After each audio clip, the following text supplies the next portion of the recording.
성경 봉독하겠습니다. 오늘 우리에게 주신 말씀은 에스라 8장 21절에서 36절 말씀입니다. 구약 성경 721쪽쯤에 있습니다.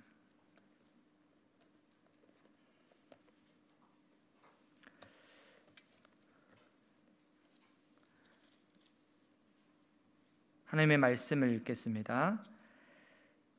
그때 내가 아하와 강가에서 금식을 선포하고 우리 하나님 앞에서 스스로 겸비하여 우리와 우리 어린아이와 모든 소유를 위하여 평탄한 길을 그에게 강구하였으니 이는 우리가 전에 왕에게 아뢰기를 우리 하나님은 하나님의 손은 자기를 찾는 모든 자에게 선을 베푸시고 자기를 배반하는 모든 자에게는 권능과 진노를 내리신다 하였으므로 길에서 적군을 막고 우리를 도울 보병과 마병을 왕에게 구하기를 부끄러워하였습니다. 그러므로 우리가 이를 위하여 금식하며 우리 하나님께 간구하였더니 그의 응낙하심을 입었느니라.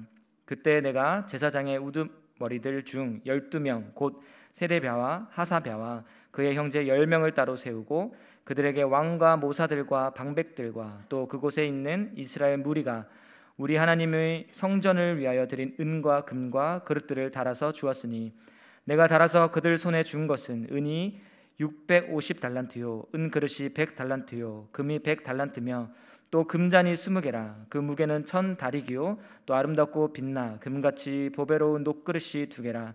내가 그들에게 이르되 너희는 여호와께 거룩한 자요 이 그릇들도 거룩하고 그 은과 금은 너희 조상들의 하나님 여호와께 즐거이 드린 예물이니 너희는 예루살렘 여호와의 성전 골방에 이르러 제사장들과 레위 사람의 우두머리들과 이스라엘의 족장들 앞에서 이 그릇을 달기까지 삼가 지키라. 이에 제사장들과 레위 사람들이 은과 금과 그릇을 예루살렘 우리 하나님의 성전으로 가져가려 하여 그 무게대로 받으니라. 첫째 달 12일에 우리가 아하와 강을 떠나 예루살렘으로 갈새 우리 하나님의 손이 우리를 도우사 대적과 길에 매복한 자의 손에서 건지신지라. 이에 예루살렘에 이르러 거기서 3일간 머물고 제4일에 우리 하나님의 성전에서 은과 금과 그릇을 달아서 제사장 우리아의 아들 무레못의 손에 넘기니 비느하스의 아들 엘르아살과 레위 사람 예수아의 아들 요사박과 빈누이의 아들 노아야다가 함께 있어 모든 것을 다 세고 달아보고 그 무게의 총량을 그때 기록하였느니라. 사로잡혔던 자의 자손 곧 이방에서 돌아온 자들이 이스라엘의 하나님께 번제를 드렸는데 이스라엘 전체를 위한 수송아지가 12마리요 또 순양이 96마리요 어린 양이 77마리요 또 속죄제의 순념소가 12마리니 모두 여호와께 드린 번제물이라. 우리가 또 왕의 조서를 왕의 총독들과 유브라데 강 건너편 총독들에게 넘겨주매 그들이 백성과 하나님의 성전을 도왔느니라. 아멘. 김성훈 목사님 나오셔서 거룩한 부끄러움이라는 제목으로 말씀 선포해 주시겠습니다.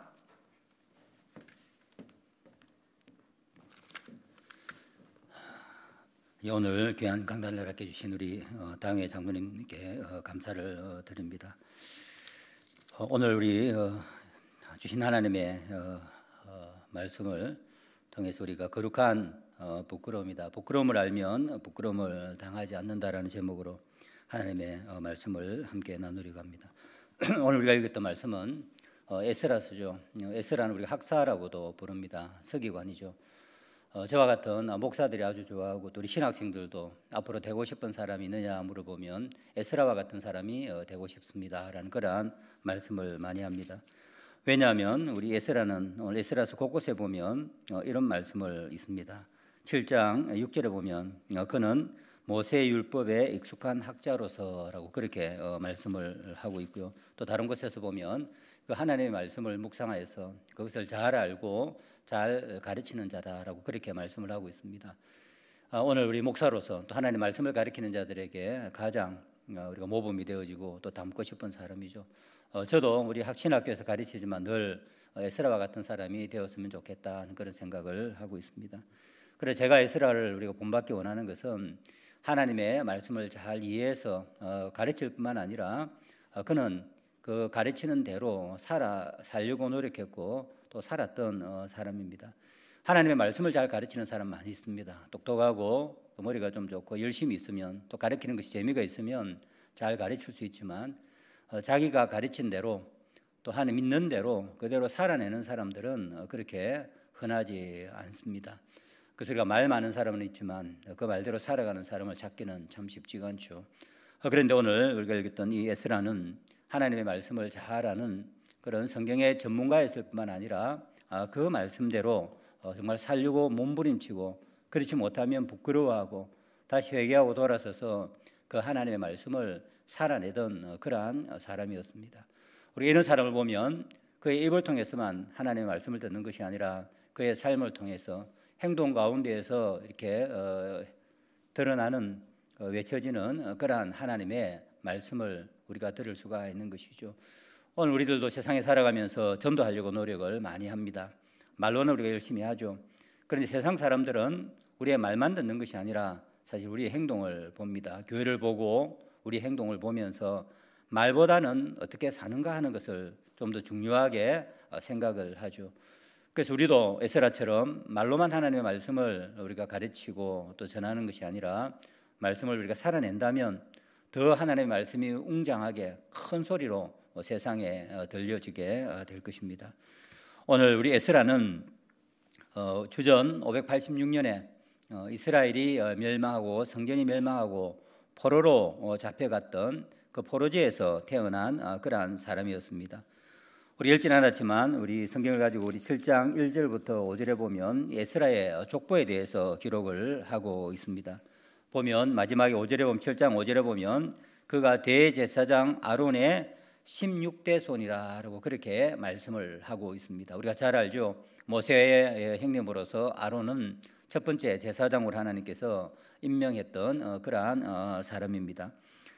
그러니까 이 가문은 대대로 성전에서 하나님을 섬기는 제사장 가문이었습니다. 그런데 포로로 잡혀왔죠. 그래서 포로로 잡혀왔으니 그곳은 성전도 다 무너져 버리고 성전이 없었습니다. 만일에 성전이 무너지지 않고 예루살렘에 계속 살고 있었다면 그 영광스러운 성전에서 하나님께 예배하고 제사를 집전하던 그러한 제사장으로서 봉사를 하고 있었을 것입니다. 그런데 성전이 없고 또 성전 예배도 없는 또 포로로 잡혀온 그곳에서 제사장으로서 하나님을 섬길 그러한 가능성은 전혀 없어 보였습니다. 그래서 아마 그 부모가 아이의 이름을 지어줄 때 에스라라고 지었는데 이 에스라라는 의미는 주께서 도우신다라는 그러한 의미입니다.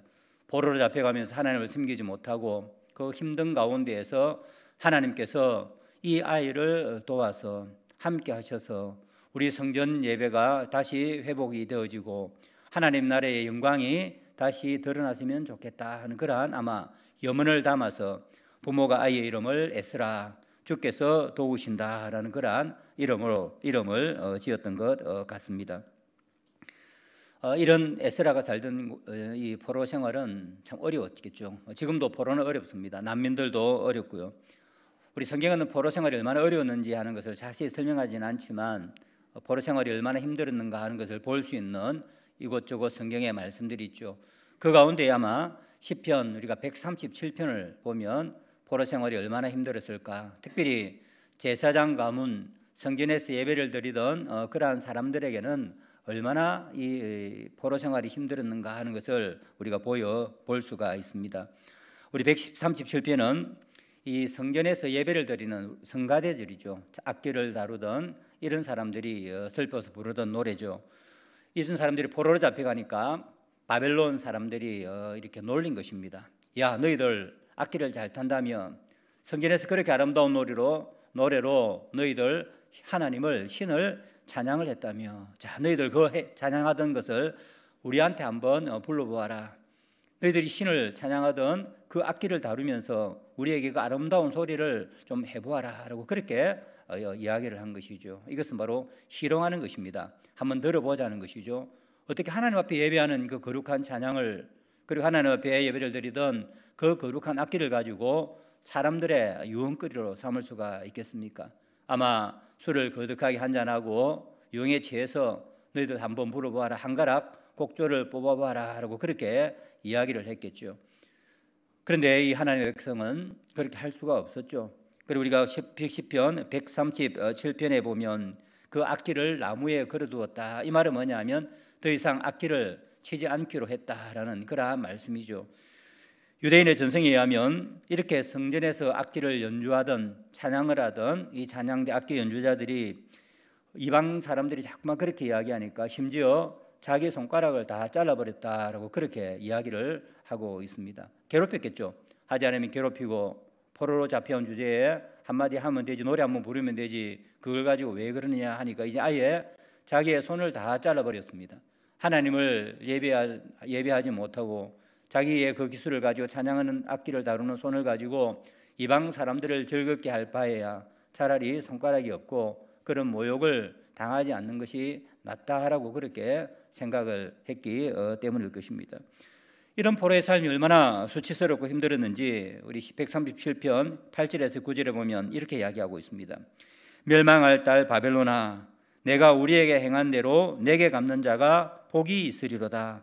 내 어린 것들을 바위 위에 메어치는 자가 복이 있으리라 라는 저주를 하고 있는 것입니다. 얼마나 힘들었으면 너희를 심판하는 자, 심지어 그 땅에 나는 아이들을 바위에 맺히는 그러한 자들이 차라리 복이 있을 것이다 라고 이 정도로 힘든 포로 생활을 하고 있었습니다.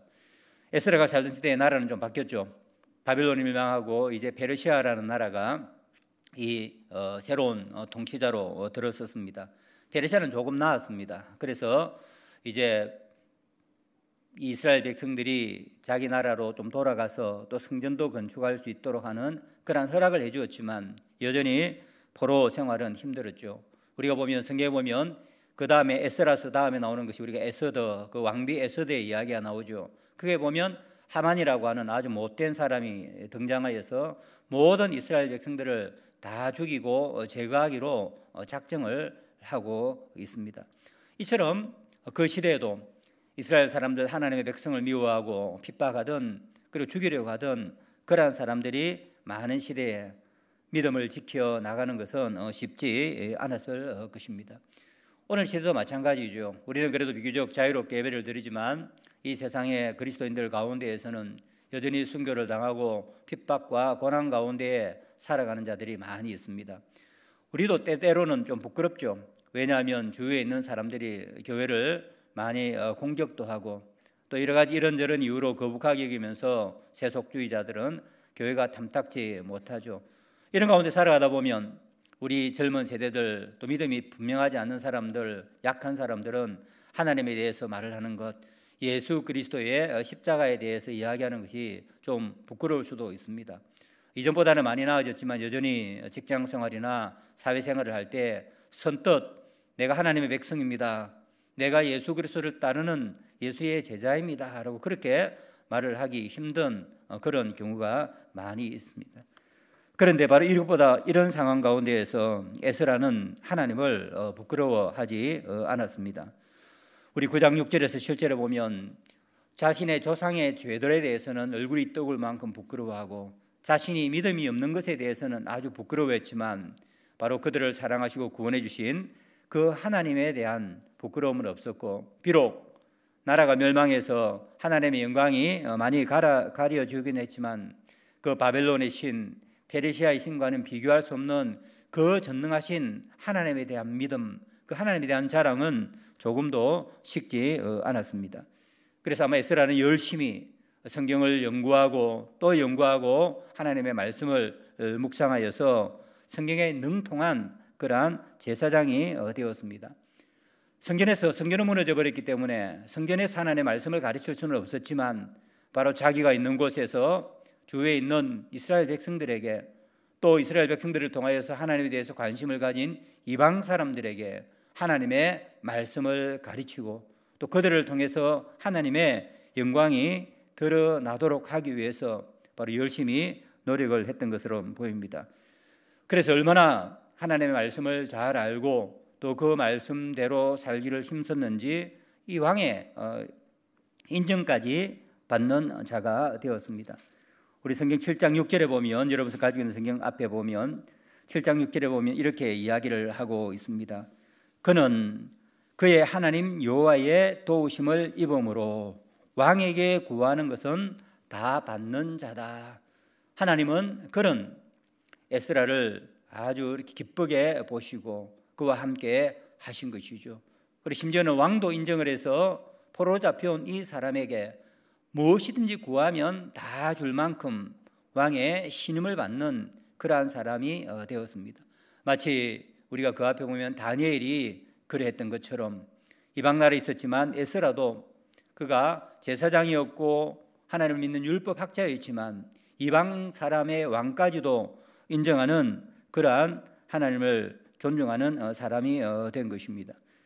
이렇게 왕의 총애를 받으면서 아마 그 왕궁에서 고관으로서 왕을 섬기고 있었겠죠. 그때 이 에스라는 소식을 들었습니다. 그게 뭐냐면 오래전에 한 80년 전에 예루살렘으로 돌아갔던 사람들이 있었죠. 고레스 왕이 칙령을 내려서 가고 싶은 사람은 가서 성전을 건축하라 라고 그렇게 이야기를 했습니다. 그래서 우리가 성경에 보면 느헤미야서 보면 돌아가서 그곳에서 성전을 건축을 했습니다. 완벽하지는 못했지만 성전을 건축하고 예배를 드렸는데, 그런데 소식이 들려오기를 그 갔던 사람들의 신앙이 많이 약해져 버렸습니다. 그 열정적으로 갔지만 성전 건축을 중간에 중단해버리고, 그리고 열심히 예배를 드렸는데 요즘은 예배마저도 이렇게 차가운 가운데에서 예배를 드리고 있습니다. 그곳에 가 있던 사람들이 가르치는 사람이 없으니까 그렇게 느슨한 그러한 해이한 상태로 있습니다 라는 그러한 소식을 들은 것입니다.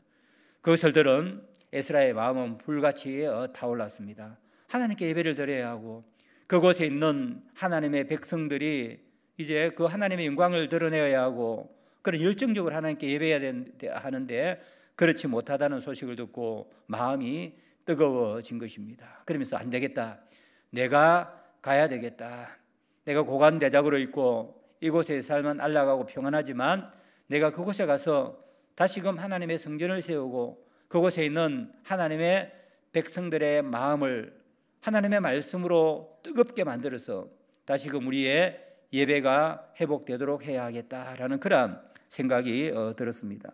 그래서 그가 왕에게 나아가서 구한 것이죠. 그것은 뭐냐면 황제여, 왕이시여, 내가 우리나라로 돌아가기를 원합니다. 그곳에서 제가 성전에서 예배를 드리고 또 그곳에 있는 사람들에게 제가 연구한 하나님의 말씀을 가르쳤으면 합니다. 그러니 좀 허락을 해 주십시오라고 그렇게 간청을 했습니다. 하나님이 이 아닥사스다의 왕, 그가 섬기던 왕이 아닥사스라는 사람이었는데 그러한 그의 마음을 허락을 해준 것이요. 그래서 아닥사스다가 우리 7장 11절에 보면 조서를 내립니다. 조서란 말이면 왕이 허가를 내리는 것이죠. 돌아가도 좋다라는 그러한 조서를 내린 것입니다. 그러면서 조서만 내린 것이 아니라 오늘 우리가 말씀을 보면 왕과 또 그곳에 있는 고관대작들이 그냥 몸만 보낸 것이 아니라 하나님의 성전에 올라가면 너희들이 예배를 드리라 하고 금과 은과 그리고 귀중한 그릇까지도 내어 주었습니다. 에스라가 얼마나 그 사람들에게 총애를 받았는가 하는 것들을 우리가 알 수가 있죠. 뿐만 아니라 왕은 또 이야기를 하기를 너만 갈 것이 아니고 누구든지 너와 함께 올라가기를 원하는 자원하는 사람들이 있으면 다 데리고 함께 가라라는 그러한 또 놀라운 이야기까지도 해 주었습니다. 그래서 다시 공포를 한 것이죠. 이제 에스라가 이스라엘로 돌아가서 그곳에서 성전을 재건을 하고 하나님의 말씀대로 또 살려고 하는데 이스라엘 백성들 가운데 가려고 하는 사람은 남녀노소 차별 없이 누구도 가도 좋다라는 그러한 조서를 또 내린 것입니다. 그러자 여러 사람들이 자원을 했습니다. 우리 성경에 보면 오늘 읽었던 말씀에 보면 어른이 1498명, 남자가, 성전 일꾼이 220명, 레위인이 40명, 여인들과 그리고 아이들을 다 포함해서 4,000명이나 되는 이스라엘 사람들이 저희들 예루살렘으로 가겠습니다. 그곳에서 하나님을 섬기고 다시금 하나님 나라가 재건되어지는데 우리가 헌신하겠습니다 라고 그렇게 나왔습니다. 그리고 이 에스라가 있던 곳에서 예루살렘까지의 거리는 꽤 먼 거리였습니다. 군인들이 빠른 걸음으로 가면 1달 반 정도 걸리는 그러한 먼 거리였습니다. 그런데 오늘 7장 9절의 말씀을 보면 에스라 일행이 바빌론으로부터 출발을 해서 예루살렘까지 가는 데에 4달이나 걸렸다라고 그렇게 말씀을 하고 있습니다. 왜냐하면 4,000명이나 되는 사람 가운데 아이도 있었고 죽기 전에 예루살렘의 영광을 보기를 원하는 연세 높으신 어르신들도 있었기 때문에 빨리 갈 수가 없었던 것이죠. 그러니까 천천히 그 사람들의 보조에 맞추어서 가는데 시간이 많이 걸린 것입니다. 4개월이나 걸렸습니다. 그리고 이제 출발하기 전에 오늘 우리가 읽었던 말씀이 바로 그 출발하기 전에 있었던 그러한 말씀입니다. 21절에 보면 오늘 읽었던 말씀, 그때 내가 아하와 강가에서라고 이야기합니다. 아하와 강이 어딘지는 우리가 정확하게는 알지 못하지만 이제 출발하기 위해서 함께 가기로 온 4,000명의 사람들은 다 이리로 모이시오 해서 다 그곳에서 모았습니다. 그리고 이제 출발하기 직전입니다. 그런데 에스라가 보니까 또 이스라엘 백성들이 보니까 이게 문제가 좀 심각하거든요. 왜냐하면 연세 많은 분, 그리고 어린아이, 그리고 또 왕의 또 많은 예물까지 돈 귀중한 보물을 가지고 가야 합니다. 그런데 그냥 갈 수가 없는 것이죠. 왜냐하면 그 길은 쉬운 길이 아닙니다. 오늘 우리가 읽었던 마지막에 말씀해 보면 그곳에는 매복하는 자들도 있었고, 우리 31절에 보면 매복한 자도 있었고 또 대적하는 자들도 있었고 이스라엘 백성들을 미워하는 자들이 많이 있었습니다. 그리고 또 왕과 귀족들이 이스라엘 백성들에게 보물을 많이 주어서 선물로 줘서 예루살렘으로 가지고 가겠다 하는 소문이 이미 다 퍼지고 있었던 것이죠. 도적들에게도 좋은 그러한 표적이 훔치기 좋은 그러한 이제 일이 생기게 된 것입니다. 자, 이러한 가운데에서 이 상태로 가기는 정말 힘들었죠. 이 지도자로서 에스라는 뭔가 방도를 찾아내어야 했습니다. 그 가운데 우리가 하나가 생각할 수 있는 것이 뭐냐면 바로 왕의 도움을 받는 것이겠죠. 왕에게 우리 호위할 수 있는 군사를 좀 내어주십시오라고 그렇게 이야기하는 것이었습니다. 7장 6절에 보면 앞에서 말씀하시는 것처럼 에스라는 왕에게 구하는 것은 다 받는 자라라고 그렇게 말씀을 하고 있습니다. 그러니까 왕에게 군사 좀 내어주십시오 하면 왕은 기꺼이 그럼 당연하게 내어주지. 어린아이와 그리고 어르신들도 함께 하는데 너희들 얼마나 힘들고 도둑질도 많을 텐데 내가 군사를 최정예병을 내어줄 테니까 안심하고 다 다녀오너라 라고 그렇게 틀림없이 이야기했을 것입니다. 그리고 이거 몇 년 뒤에 또 느헤미야라는 사람이 우리 성경 에스라 다음에 느헤미야서가 나오죠. 그때도 마찬가지로 느헤미야가 다시 한번 이스라엘 백성들을 이끌고 다시 예루살렘으로 올라갔습니다. 그게 한 13년 뒤의 일입니다. 그때 보면 느헤미야 2장 9절에 보면 똑같은 왕 아닥사스다 왕에게 부탁을 해서 그때는 무장한 군인들을 보내줬는데 성경에 보면 병사와 마병까지 오늘 맞으면 탱크가 이렇게 호위를 하는 것입니다. 다 내어주어서 느헤미야가 예루살렘까지 무사히 잘 도착하도록 해주었다라고 그렇게 말씀을 하고 있습니다. 그러니까 그 왕이 동일한 왕이 느헤미야에게 그러한 군사를 줬다 하면 당연하게 이 에스라도 도움을 원했을 때 주었을 것입니다. 그런데 오늘 우리 성경에 보면 에스라가 무엇을 이야기하고 있습니까? 오늘 그렇게 할 수가 없었다라고 그렇게 이야기를 하고 있습니다. 22절에 보면 뭐라고 이야기합니까?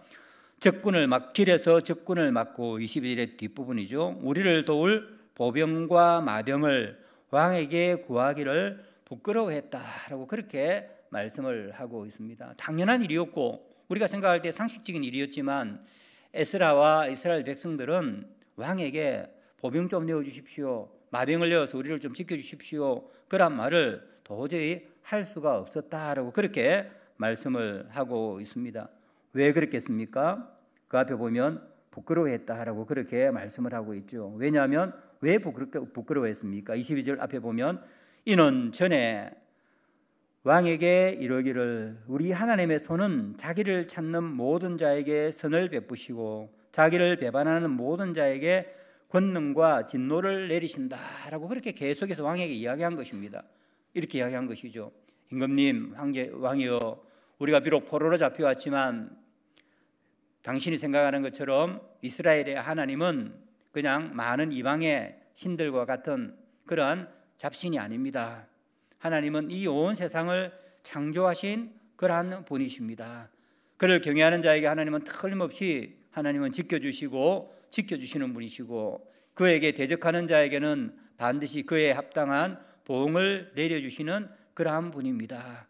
우리가 이렇게 포로잡혀 온 것은 우리 하나님이 힘이 없어서가 아니라 우리가 그 하나님을 대적하고 우리가 하나님을 바로 섬기지 않았기 때문에 우리가 벌을 받는 것이지, 우리 하나님이 연약하거나 힘이 없어서 그런 것은 아닙니다 라고 그렇게 계속해서 왕에게 이야기한 것이죠. 그러니까 왕은 뭐라고 이야기했습니까? 그렇구나, 너희들이 이곳에 잡혀 있지만 작은 민족이긴 하지만 너희들이 믿는 그 하나님이라는 신은 굉장한 분이신 모양이구나, 아마 그렇게 생각을 했습니다. 그런데 이제 막상 떠나기로 해놓고, 그리고 그렇게 자랑했던 하나님을 섬기러 지금 예루살렘으로 갑니다 라고 이야기해놓고 임금님에게 나아가서, 임금님, 우리에게 군사 좀 내어주십시오, 우리 좀 지키게 해주십시오, 우리가 무사히 가게 해주십시오 하면 왕이 어떻게 생각하겠습니까? 야, 너희들 하나님은 지켜주시는 분이라며, 그 하나님은 온 세상의 어떤 신보다 위대하신 분이시다며, 그렇게 이야기해놓고 이제 막상 위험하니까 하나님에 대한 신뢰가 잘 되어지지 않는 모양이지, 아니면 너희들이 믿는 신도 우리가 다 멸망시킨 그 작은 나라들의 한 신에 불과한 모양이지, 그렇게 아마 생각을 하지 않았겠습니까? 만일 그렇게 하면 얼마나 그 부끄러운 일입니까? 늘 하나님을 자랑하다가 막상 어려우니까 군사 좀 내어주십시오, 그것은 도저히 이야기할 수가 없었던 것이죠. 왜냐하면 그렇게 하면 하나님이 영광이 사라지게 되어지고 그 존귀하신 하나님의 명예가 땅에 떨어지는 것입니다. 그러니까 도저히 그 일을 할 수가 없었던 것입니다. 그리고 또 자신에게도 하나님께도 부끄러웠겠죠. 하나님은 또 뭐라고 이야기하겠습니까? 에스라, 내가 그렇게 율법을 열심히 연구하고, 그리고 우리 모세오경에 보면, 모세의 글에 보면 어떻느냐, 내가 이스라엘 백성들을 그 홍해를 가르고 광야에서 불과 그리고 구름 기둥으로 어떻게 인도했는가 하는 것을 우리가 보지 못하느냐? 40년 동안이나 광야를 갈 때에 그네들이 어려움을 당했느냐? 신발이 헤어졌느냐? 너희가 그거 다 보고 내가 가르치고 있지 않았느냐? 그런데 한 4개월 길 가는데 나에 대한 신뢰가 없어서 왕에게 찾아가서 군사 좀 내어주십시오, 그렇게 이야기하느냐? 너 신앙이 그거밖에 안 되느냐? 그거 가지고 너가 예루살렘 올라가서 이스라엘 백성들을 가르치고 나에게 온전한 예배를 드릴 수 있겠느냐? 하나님께서 그렇게 말씀하시지 않겠습니까? 그것을 생각하니까 에스라는 부끄러워서 도저히 말을 할 수가 없었던 것입니다. 그리고 또 자신에게도 부끄러웠겠죠.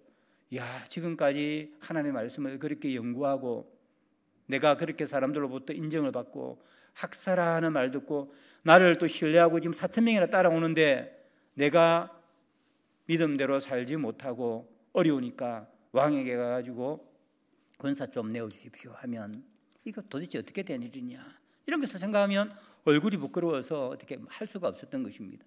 하나님 앞에 부끄럽고 또 왕 앞에서도 부끄럽고 자기 자신 앞에서도 부끄러운 일이죠. 그래서 에스라는 왕에게 나아가서 우리가 위험하니까 군사 좀 내어주십시오, 그렇게 말을 할 수가 없었던 것입니다. 그래서 한 것이 무엇입니까? 22절에 보면 하나님을 의지하기로 한 것입니다.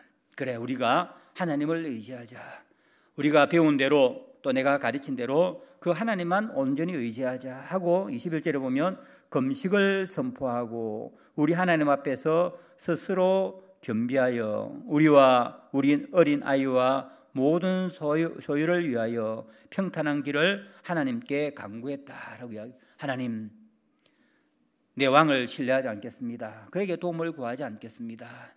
오직 하나님만 제가 믿고 하나님만 의지하겠습니다. 금식이라는 것이 무엇입니까? 자기의 생명을 내어놓고 온전하게 기도한 것이죠. 하나님 도와주십시오. 하나님 우리를 지켜주십시오. 우리가 그곳에 무사히 잘 도착하게 해주십시오. 그래서 뭡니까? 자기만 도착하는 것이죠. 그래서 하나님이 정말 살아계시고 우리가 지금까지 이 땅에 포로로 살면서 왕에게, 이방 사람들에게 하나님이 어떠한 분이신지, 그를 경외하는 자를 어떻게 도와주시는지 우리가 다 이야기하고 지낸 것이 정말 진실임을 하나님 드러나게 해주십시오 하고 하나님께 간절히 기도하고 그리고 간구한 것입니다. 왕을 의지하지 않고 다른 것들을 의지하지 않고 하나님만 온전히 의지하기로 한 것이지요. 그래서 에스라뿐만 아니라 거기에 가던 어린아이와 그리고 연세 드신 모든 분들이 하나님께 금식하고 하나님께 간구를 한 것입니다. 그리고 이제 길을 나선 것이죠. 우리 23절에 보면 결론적으로 그렇게 이야기하죠. 그러므로 우리가 이를 위하여 금식하며 우리 하나님께 간구하였더니 결론은 무엇입니까? 그의 응답하심을 입었느니라. 하나님께서 가라고 그렇게 말씀을 해 주신 것입니다. 하나님께서 지켜 주신 것이죠. 그러면서 길을 떠나서 4개월 동안 아무런 어려움 당하지 아니하고 대적들, 그 이스라엘을 미워하던 사람들, 길에서 호시탐탐 노리던 그 도적들도 어떻게 할 수가 없이 그곳에 잘 도착한 것입니다. 하나님은 이스라엘 백성들을 40년 동안 광야에서 지켜주셨습니다. 그때는 불과 구름 기둥을 친히 보여주셔서 그 영광과 위엄 가운데에서 이스라엘 백성들을 인도해 주신 것이죠.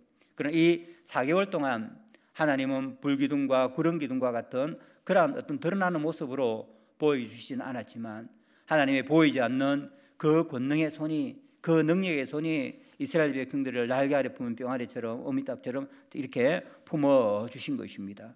그래서 31절에 말씀하시는 것처럼 그 어떠한 대적도, 그 어떠한 원수들도, 그 어떠한 도적들도 감히 그들 앞에 나아가서 탐내고 공격하는 엄두조차도 내지 못하게 만드는 것입니다. 이렇게 하나님의 보호를 받으면서 그 하나님의 인도하심을 받으면서 이스라엘 백성들은 예루살렘에 도착을 했습니다.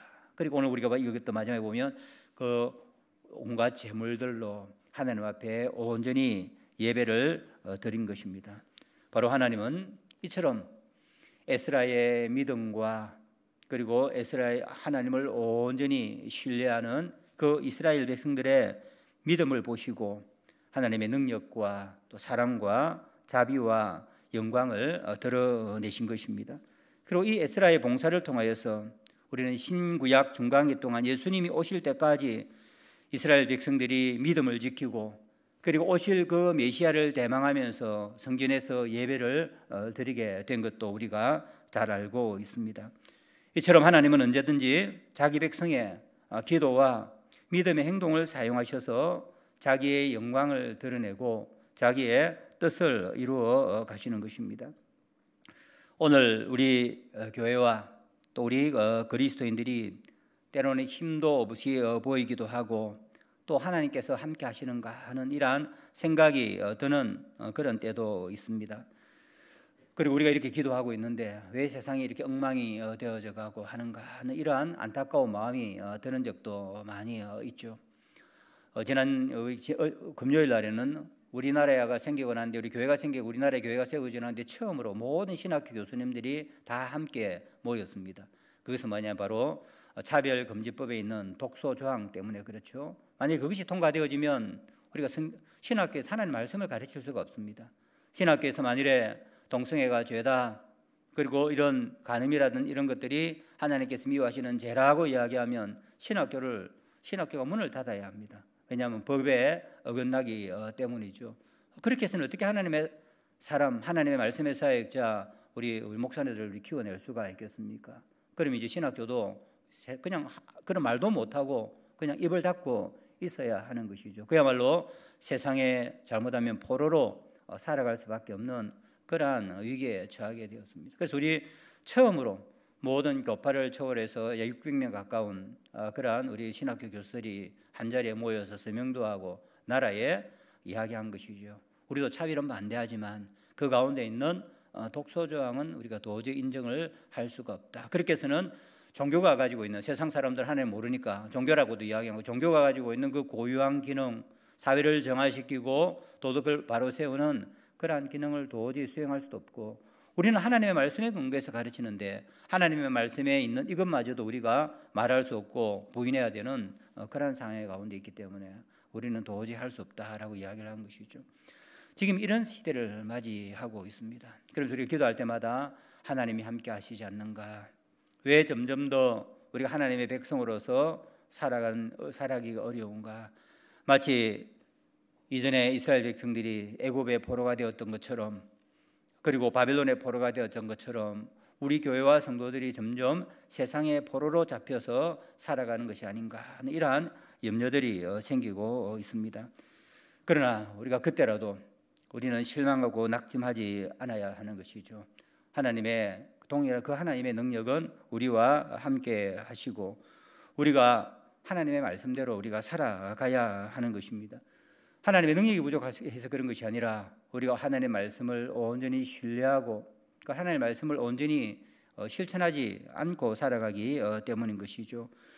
하나님의 말씀을 붙들고 우리가 그렇게 살지 못하고 우리가 말한 대로 살지 못하는 그것을 우리가 늘 부끄러워해야 하는 것입니다. 에스라서 9장 6절부터 보면 그 성전에서 예배하던 에스라가 이렇게 이야기하고 있습니다. 여호와 앞에 손을 들고 말하기를 나의 하나님이여 내가 부끄럽고 낯이 뜨거워서 감히 나의 하나님을 향하여 얼굴을 들지 못하오니 이는 우리 죄악이 많아 정수리에 넘치고 우리 허물이 커서 하늘에 미침이니이다. 예배를 하면서 에스라는 부끄러워한 것입니다. 하나님은 전능하시고 권능이 많으시고 이처럼 우리가 의지할 때 4개월 동안이나 우리에게 이렇게 무사히 안전하게 도와주셔서 이곳에서 예배를 드리게 하시는 그 권능이 많으시고 전능하시고 사랑이 많으신 하나님이신데 우리 조상이 우리가 하나님을 온전히 신뢰하지 못하고 조금만 위급하면 애국을 찾고 조금만 위급하면 아수르를 찾고 그 이방 나라를 찾다가 우리가 멸망을 했습니다. 성전에서 예배를 드리면서도 동시에 한 옆방에다가는 우상을 만들어 놓고 거기에서 뭔가 얻지 않을까 하는 그러한 이중적인 삶을 살았던 우리입니다. 그래서 우리가 멸망을 했습니다. 그것을 생각하니까 자신의 죄와 하나님의 백성의 구약 교회의 죄를 생각하니까 그 하나님 앞에서 부끄러워서 얼굴을 들 수가 없었던 것입니다. 우리도 그렇게 해야 하는 것이죠. 우리 그리스도인은 이러한 부끄러움을 알아야 합니다. 우리가 말한 대로 살지 못하고 그리고 우리가 바로 살지 못하기 때문에 하나님이 영광을 받으시지 못하고 하나님의 영광이 드러나지 못한다 하는 그 사실을 우리가 알아야 하는 것이죠. 우리는 하나님의 사랑과 십자가의 능력을 믿는다고 고백하면서 우리는 잘 그렇게 살지를 않죠. 그러면 어떤 일이 있겠습니까? 하나님이 우리에게 말씀하지 않겠습니까? 너희 믿음이 그거밖에 되지 않느냐? 나는 너희를 위하여 독생자까지 주었는데 너희들은 나를 그 정도밖에 신뢰하지 않느냐? 너희들 예배 드릴 때는 나를 믿는다고 그렇게 하나님을 찬양한다고 이야기하면서 조금만 어려우면 나를 찾지 아니하고 다른 방법을 찾으면서 도움을 구하는 너희들이 아니냐라고 우리를 책망하지 않겠습니까? 또 사람들은 우리에게 뭐라고 이야기하겠습니까? 당신들 정말 하나님 계시는 것이 맞습니까? 당신들 하나님 계시다고 그렇게 이야기를 하면서 살아가는 거 보니까 그렇지 않네요. 우리와 별반 다를 바가 없고 어려울 때 우리가 모면하려고 하는 그러한 방식을 당신들도 동일하게 사용하네요. 그러니까 당신 정말 그리스도인이 맞습니까? 세상 사람들이 우리한테 그렇게 이야기하지 않겠습니까? 우리 자신도 부끄럽죠. 우리의 내 믿음이 이거밖에 되지 않는가 하는 그러한 부끄러움이 또 생기는 것입니다. 거룩한 부끄러움을 아는 하나님의 백성은 자신을 낮추고 기도하지 않을 수가 없습니다. 에스라와 그의 함께했던 백성들과 같이. 그래서 우리는 기도하는 것이죠. 하나님 믿음을 대해 주시옵소서. 세상 사람들에게 하나님의 영광을 가리지 않게 하여 주옵소서. 세상 사람들에게 하나님이 어디 있느냐고 부끄러움을 당하지 않도록 하나님 우리의 기도를 응답하여 주시옵소서. 약속하신 은혜를 허락하여 주시옵소서. 이렇게 우리는 간구해야 하는 것입니다. 그러나 간구하는 데서 끝나는 것이 아니라 에스라처럼 간구하고 난 뒤에는 담대하게 그 하나님을 의지하고 발걸음을 옮겨야 하는 것이죠. 하나님을 신뢰하고 하나님께서 도와주시고 동행하실 것을 확신하고 우리는 담대하게 행동해야 하는 것입니다. 여러분들 어떻습니까? 우리는 살아가면서 여러 가지 일들을 많이 만나게 되어지죠. 그런데 만일 우리가 결정적인 순간에 우리가 하나님에 대해서는 알고 배운 것들은 많이 있지만 그 믿는 대로 살아나가지 못한다면 우리에게 무슨 소용이 있겠습니까? 하나님은 그런 사람들과 함께 하시며 그런 사람들에게 하나님이 능력을 드러내시겠습니까?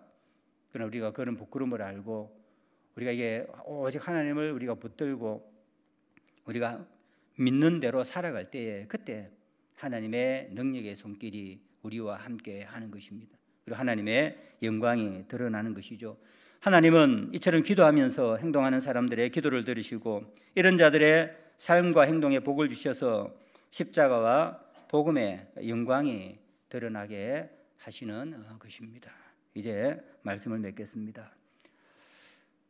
우리 모두는 하나님 말씀을 잘 알고 있습니다. 오늘 우리가 하나님의 말씀을 받았습니다. 우리가 하나님의 말씀을 배우고 깨닫는데 우리가 그치는 것이 아니라 우리가 그 말씀대로 우리가 살아야 하는 것이죠. 하나님과 세상 사람들과 신앙 양심에 부끄럽지 않게 살고 또 성령의 도움으로 믿음대로 행하면 하나님이 자신의 능력을 우리에게 드러내어 주실 것입니다. 그래서 우리는 하나님의 사랑이며 이 교회는 하나님의 교회임이 온 천하에 드러나게 될 것이고 우리가 믿는 하나님은 사람들이 생각하는 것처럼 그냥 막연한 사람들이 생각에는 그러한 신이 아니라 정말 살아계시고 온 우주를 창조하시고 인간을 구속하시는 그 하나님이심이 모든 사람들의 눈앞에 밝게 드러나게 될 것입니다. 우리가 그러한 삶을 살아서 그리스도의 십자가 복음의 영광과 하나님의 영광이 밝히 드러나기를 간절히 바랍니다. 기도하겠습니다. 하나님 아버지, 오늘 우리가 에스라를 통해서 귀한 하나님의 말씀을 함께 묵상해 보았습니다.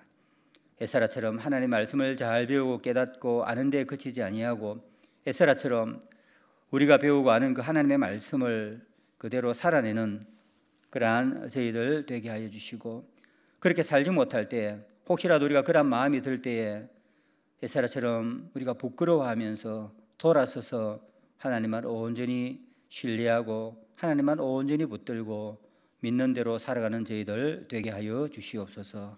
그래서 하나님의 영광과 복음의 능력을 온전히 드러내는 우리 복된 성도들 다 되게 하여 주시옵소서.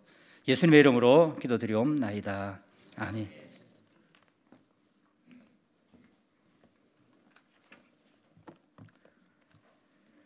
찬송가 449장 함께 찬송하시겠습니다.